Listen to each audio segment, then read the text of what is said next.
आप देख रहे हैं एसएमसी आवाज सैफी अब्बास के साथ। एसएमसी आवाज में एक बार फिर आपका स्वागत है। एसएमसी आवाज के स्टूडियो में भारतीय जनता पार्टी के जिला अध्यक्ष वीरेंद्र गोयल आए हुए हैं। वीरेंद्र गोयल जी, आपका स्वागत है। आज हम डॉक्टर श्यामा प्रसाद मुखर्जी जी की बात करेंगे, जिनका बलिदान दिवस मनाया जा रहा है और खास तौर से कश्मीर में धारा 370 हटाने में उनका काफी बड़ा योगदान है। तो उसको किस तरीके से मनाया जा रहा है? बताना चाहता हूँ कि हमारे डॉक्टर श्यामा प्रसाद मुखर्जी जी जनसंघ के, भारतीय जनसंघ के संस्थापक भी थे। उन्होंने एक नारा दिया था कि 2 निशान 2 विधान 2 प्रधान, वह इस वर्ष पूर्ण हुआ। हम भारतीय जनता पार्टी के लोग इसको जिला मंडल स्तर पर अपने वर्चुअल वीडियो कॉन्फ्रेंसिंग के माध्यम से प्रत्येक बूथों पर अपने संस्थापक डॉक्टर श्यामा प्रसाद मुखर्जी के बारे में बता करके यह संदेश देना चाहेंगे कल कि यह वर्ष जो हमारे भारतीय जनता पार्टी का एक मूल मिशन था कि उस धारा 370 लगने की वजह से उस देश में, उस राज्य में एक अलग संविधान चलता था, अलग प्रधान हुआ करता था, अलग निशान हुआ करता था। वह हमारे यशस्वी प्रधानमंत्री नरेंद्र मोदी जी के इस पहल से बहुत दिनों बाद यह समाप्त हुआ है। हम लोग इसको बड़े धूमधाम से, चूंकि यह कोविड-19 का भी समय चल रहा है, तो प्रत्येक स्थान पर हम सबों ने डॉक्टर श्यामा प्रसाद मुखर्जी जी के बलिदान दिवस को मनाते हुए वहां के आम जनमानस को यह बताना चाहते हैं कि डॉक्टर श्यामा प्रसाद मुखर्जी जी का इस धारा 370 को हटाने में कितना बड़ा योगदान रहा है। कोरोना संक्रमण सिंगरौली जिले में लगातार फैल रहा है। पूरे देश में ये एक महामारी की स्थिति में है। खासतौर से मुंबई और दिल्ली की बात करें, और सिंगरौली कुछ बेहतर स्थिति में जरूर दिख रहा था, लेकिन अब इसका भी संक्रमण जो है कोरोना का लगातार यहाँ भी फैल रहा है। इसके लिए जिला प्रशासन, जिला कलेक्टर से आज के दिन ही बात भी हुई है। चूंकि हमारा 4-5 दिन पहले हमारा पुनः जिला ग्रीन जोन में आ गया था, लेकिन चूंकि इस ढिलाई की वजह से लोगों का आवागमन, प्रत्येक लोग अपने अपने रोजमर्रे के कार्य से अपने परिवार को लाने की वजह से यह पुनः कोविड-19 का प्रवेश हुआ और यह पहली बार इस शहरी क्षेत्र में देखने को प्राप्त हो रहा है। जैसा कि सेक्टर बी दुधीचुआ कॉलोनी में एक दिल्ली से 27 वर्षीय महिला जो कि अभी शादी हुई थी, उसको पता लगा। वह मरीज हमारे यहाँ अभी हॉस्पिटल क्वारंटाइन में है। घरौली में एक व्यक्ति आया और चूंकि क्वारंटाइन होने का बहुत पालन न कर पाने की वजह से और 2-4 दिन बाद पता लगा कि वह पॉजिटिव है। हमारी जो क्राइसिस मैनेजमेंट कमेटी की मीटिंग बहुत ही जल्द होने वाली है। हम लोग इस पर चिंता कर रहे हैं और जिला कलेक्टर से इसके लिए आगे के लिए प्रयास करेंगे। माननीय जिला कलेक्टर महोदय, इस पे जैसे कि हम लोग सख्ती वाले कदम उठा रहे थे, वह आज पुनः आवश्यकता होती हुई दिख रही है। हम सबों का प्रयास होगा कि आने वाले समय में जिस तरह से हमारा सिंगरौली जिला बहुत कम मरीजों से संक्रमित हुआ था, अभी कोई ऐसी संख्या ज्यादा नहीं हुई है। 4 लोग अभी कोरोना पॉजिटिव पाए गए हैं और आने वाले समय में उसको कैसे रोक लगे, इस पर जो बेहतर प्रयास हो सकेगा वो करने का प्रयास किया और हमारा जिला पुनः ग्रीन जोन में दिखता हुआ दिखाई देगा।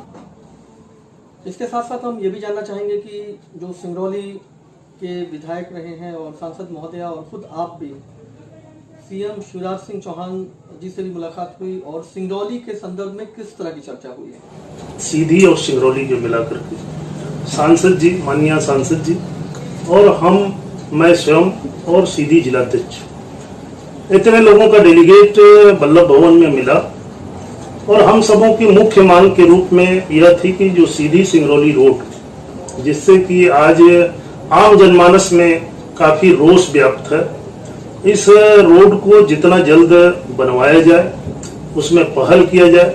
माननीय मुख्यमंत्री जी ने इसको बड़ी गंभीरता से सुना है और आश्वासन दिया है कि इस पर मैं जल्द से जल्द केंद्र सरकार से बात करके, चूंकि यह जो सड़क बनने वाली है अभी वह मात्र 16 करोड़ के टेंडर हो चुका है और बहुत ही जल्द वो टेंडर अवार्ड होने वाला है। उस 16 करोड़ में 2 लेन की रोड जो है काफी मरम्मतीकरण वाली स्थिति में आएगी और उस मरम्मतीकरण से आवागमन में सुविधा हो सकती है।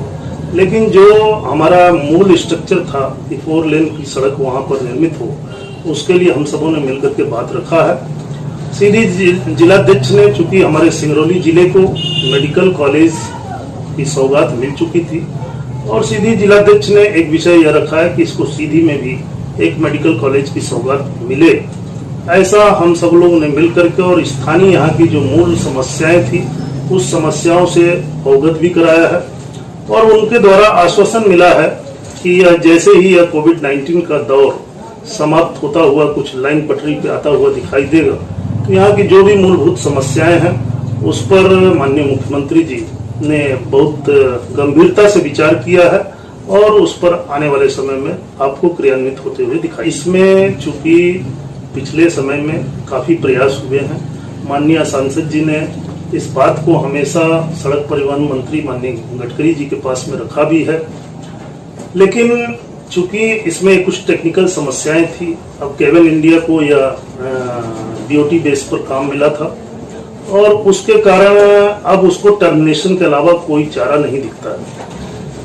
आज उस परेशानी को देखते हुए ही यह जो 16 करोड़ का सड़क का जो टेंडर हुआ है कि तब तक यहाँ के आम जनमानस को सिंगरौली से सीधी जाने में कोई कठिनाई ना आए, सीधी से सिंगरौली आने में कोई कठिनाई न हो, इस बात को ध्यान में रखते हुए इसका एक सब्स्टिट्यूट तरीका निकाला गया है। जहां तक 4 लेन सड़क की बात है, वह 4 लेन सड़क हमारी सरकार में ही बनेगी और आने वाले समय में आपको यह भी शुभ समाचार मिलेगा कि उस 4 लेन सड़क का कार्य प्रारंभ होने जा रहा है।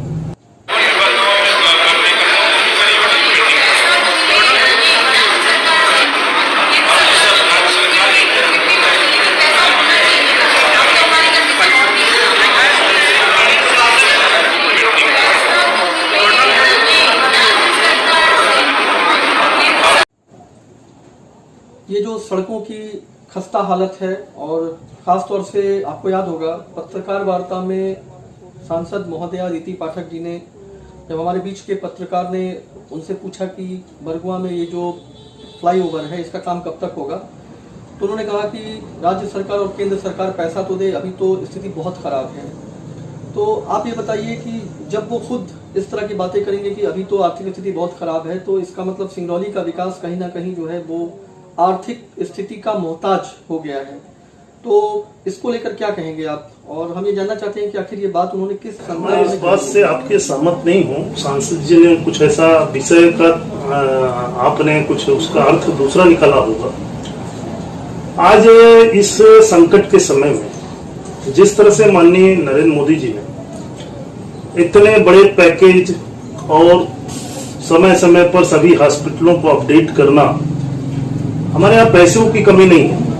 चूंकि अभी पूरा देश कोविड-19 के लिए फोकस किया हुआ है और हमारे यशस्वी प्रधानमंत्री जी का मूल विषय हो गया है कि कैसे हम इस कोरोना के जंग को जीते।